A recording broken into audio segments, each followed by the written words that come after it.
Ողջունում եմ սիրելի բարեկամներ, այսօր եւս կխոսենք մեր հայկական որոշակի բառակապակցություններից, խոսքերից, սակայն այսօր կցանկանայի անդրադառնալ մեր առօրյայում շատ հաճախ օգտագործվող օրհնանքներին եւ անեծքներից որոշներին։ Ինչու որոշեցի անդրադառնալ այդ օրհնանքներին կամ անեծքներին, որովհետեւ այդ ամենը նույնպես չգիտակցված եւ հայլային ձևով շրջված ենք օգտագործում շռայլորեն բաժանելով մեր սիրելիներին։ Հայլային շրջված լինել ի նկատի ունեմ այն խոսքերը, որոնք շռայլորեն բաժանում ենք մեր սիրելիներին եւ հարազատներին իբրև սիրո գաղափարախոսություն, մեծավ մասամբ անեծքներ են իրենցից ներկայացնում եւ որոնք չգիտակցելով մենք բաժանում ենք աջ ու ձախ, իսկ այն խոսքերը, որը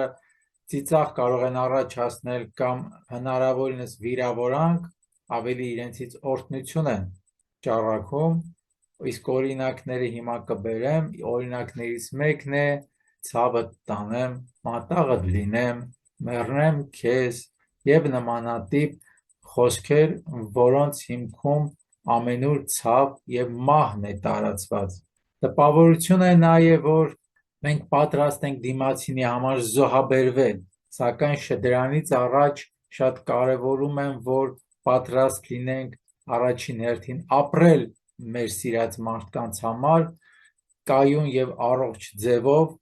եւ օրինակ ծառայել կայուն եւ առողջ ապրելու համար, փոխարենը ոչ թե խոսքով պատրաստ լինել մեռնելու կամ ցավը տանելու, մատաղը լինելու, ջանին կամ գլխին կամ աչքերին մեռնելու։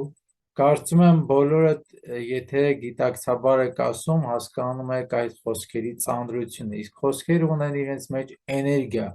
որոնք ժամանակի տարիների ընթացքում մեծ ազդեցություն են թողում թե մեր սիրած մարդկանց վրա, որովհետև մենք ենք շռայլորեն իրենց ուղարկել, թե մեր վրա։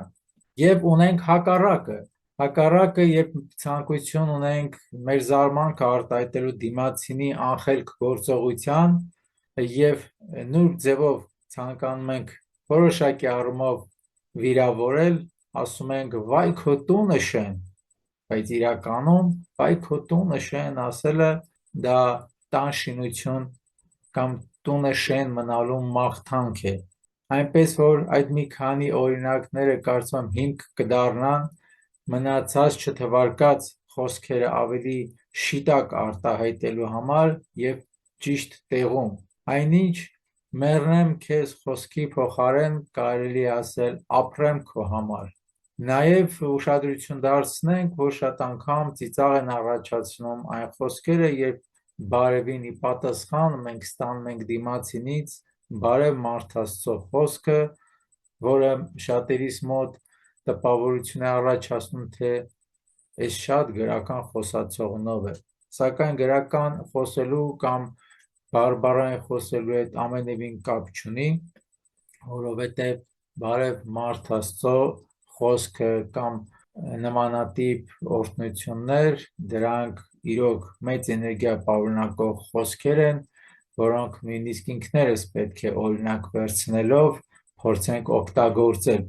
Եվ ինչպես ասվեց, ամեն խոսք ունի իր հետագա արդյունքները եւ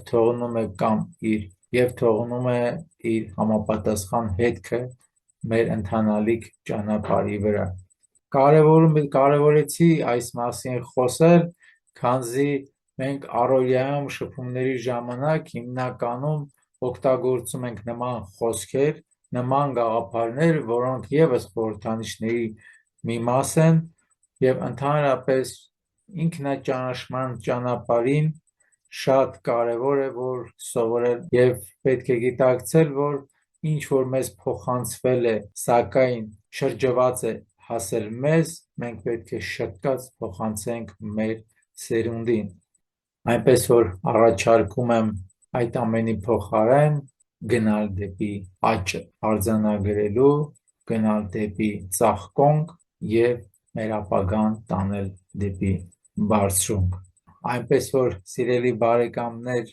լավ է շատ անգամ լռել, քան խոսել չճանաչելով։ Դե այսօր այսքանը, շնորհակալ եմ ուշադրության համար, մինչ հանդիպում։